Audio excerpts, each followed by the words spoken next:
महाबळेश्वर पाचगणी जर म्हणलं ना तर लोक हिल स्टेशन म्हणून महाबळेश्वरला येतात, थंड हवेचं ठिकाण म्हणून महाबळेश्वरला येतात.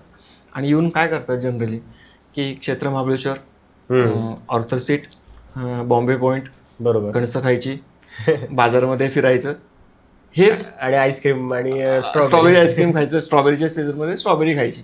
हे जनरली लोकांचं महाबळेश्वरबद्दलचं मत आहे की महाबळेश्वरमध्ये काय बघायचं, तिथले सगळे पॉईंट बघायचे आणि 2 दिवस मजा करायची आणि परत जायचं.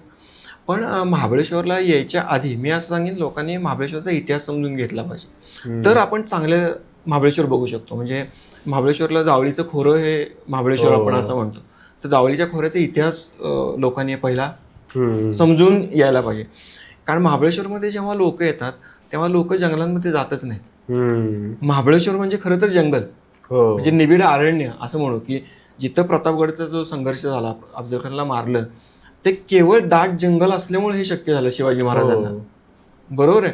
त्यामुळं महाबळेश्वरमध्ये आलं तर लोकांनी जंगलात फिरायला पाहिजे. अर्थात स्वतःच्या सुरक्षिततेची काळजी घेऊन आणि माहितीगार माणूस घेऊन.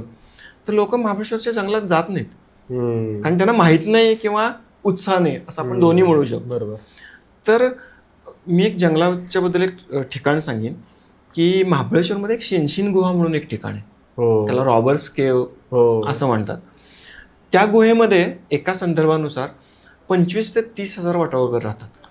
त्या गुहेमध्ये ती भारतातली सर्वात जास्त वाटावळकर राहणारी गुहा असं आपण म्हणू शकतो. त्या गुहेला जाण्यासाठी माहितगार माणूस बरोबर पाहिजे आणि ग्रुप पाहिजे. एक दोघं जाऊन नाही चालणार, कारण सुरक्षित नाही आहे, तेवढं जंगलामुळे सुरक्षित नाही आहे. तर थोडा मार्ग जंगलातनं जातो आणि थोडा मार्ग माळरानावरनं जातो.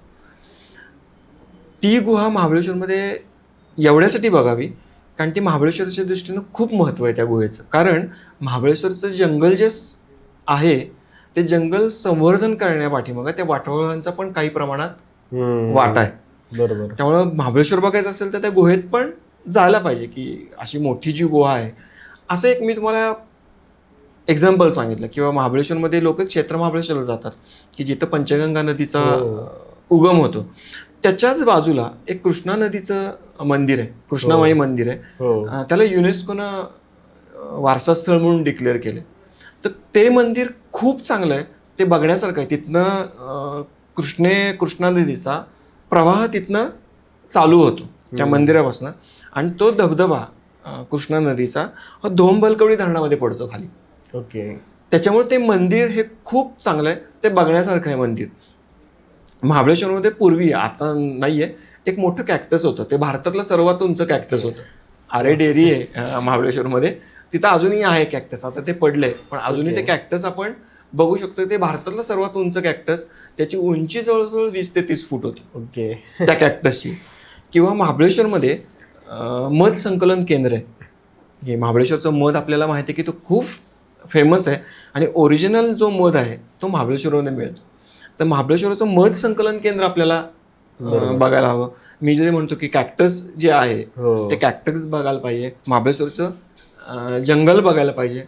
आणखीन एक महाबळेश्वरमध्ये आणखीन एक वैशिष्ट्य की महाबळेश्वरचे चंद्रराव मोरे आपल्याला माहीत आहेत, सगळ्यांनाच माहीत आहेत.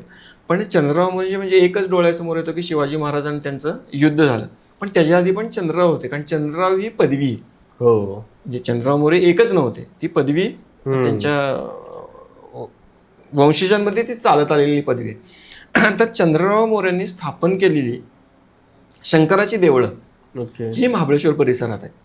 म्हणजे नावच घ्यायची झाली तर मोळेश्वर, गाळदेव, धारदेव, चकदेव, तळदेव, पर्वत अशी ही ठिकाणं आहेत की चंद्रराव मोरेंच्या कार्यकाळात ही शिवमंदिरं स्थापन झाली. बरोबर. त्याला सप्तशिवपुरी आपण असं म्हणतो.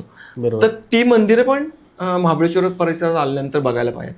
आणखीन एक महाबळेश्वरचं वैशिष्ट्य म्हणजे भावेश भाटिया तिथं आहेत. त्यांचं अंध